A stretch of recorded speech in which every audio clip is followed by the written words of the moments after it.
Raġel ta' 29 sena nżamm arrestat wara li fil-qorti ġie żvelat kif hu abbuża bil-ġenituri tiegħu sabiex ituh flus għad-droga u kien akkużat fost l-oħrajn batti ta' vjolenza domestika u li kkaġuna biża' f'ommu missieru.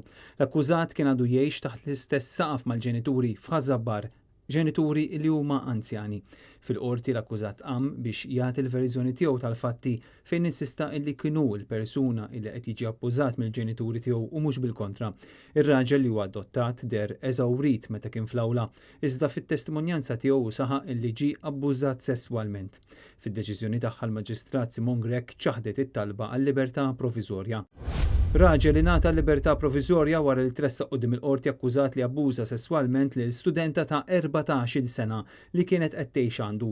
Ir-raġel li jismu ma jistax ixxandar bordni tal-qorti kien qed jilqa' f'daru lil din it-tfajla flimkien ma' studenti barranin oħrajn li kienu qed jistudjaw l-Ingliż f'Malta.